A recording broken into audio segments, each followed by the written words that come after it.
আসসালামু আলাইকুম। শুরুতে জানিয়ে দিব সংবাদ শিরোনাম। স্ত্রীর গলাকাটা মরদেহের পাশে পড়েছিল আহত স্বামী। আগামী নির্বাচন ও বাংলাদেশকে নিয়ে গভীর ষড়যন্ত্র চলছে। আবদুল্লাহ মোহাম্মদ তাহের।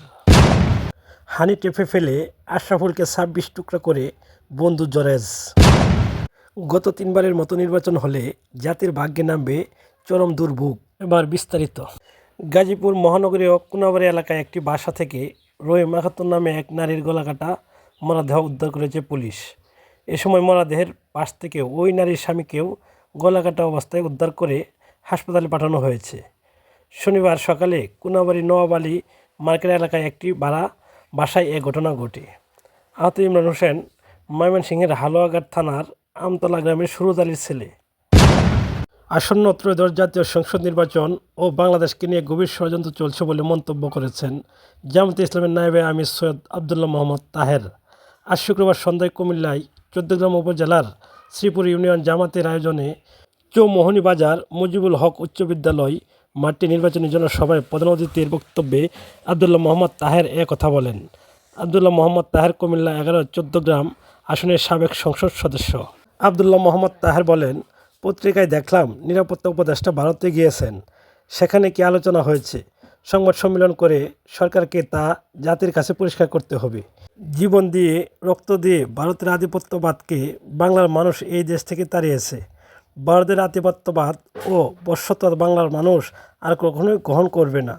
এই অন্তর্বর্তী সরকার যদি ভারতের অন্যায় কোনো আবদারে এবং অন্যায় সিদ্ধান্তের প্রতি নতি স্বীকার করতে চায়, তাহলে আপনাদের পরিণতিও শুভ হবে না। জনগণ আপনাদের ক্ষমা করবে না। রংপুরের ব্যবসায়ী আশরাফুল হককে হানি টেপের ফাঁদে ফেলে হত্যা করে লাশ ২৬ খণ্ডে বিভক্ত করে জাতীয় ঈদগাহ ময়দানের পাশে দুটি ড্রামে ফেলে রাখার ঘটনায় গুরুত্বপূর্ণ অগ্রগতি এসেছে। মামলার প্রধান আসামি জরারুল ইসলামের প্রেমিকা শামীমা আক্তার কোহিনূরকে আলামত সহ গ্রেপ্তার করেছে র্যাব-৩। র্যাব জানায়, ১৪ নভেম্বর সকালে কুমিল্লার লাকসাম উপজেলার বড় বিজরা এলাকায় নিজ বাড়ি থেকে তাকে গ্রেপ্তার করা হয়।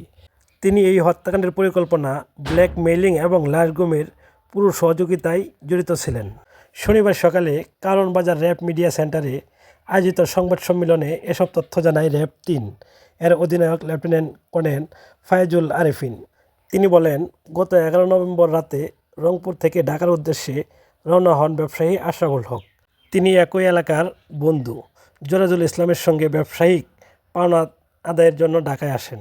১২ নভেম্বর সকাল থেকে তার পরিবার তার মোবাইল বন্ধ পেয়ে উদ্বিগ্ন হয়ে ওঠে।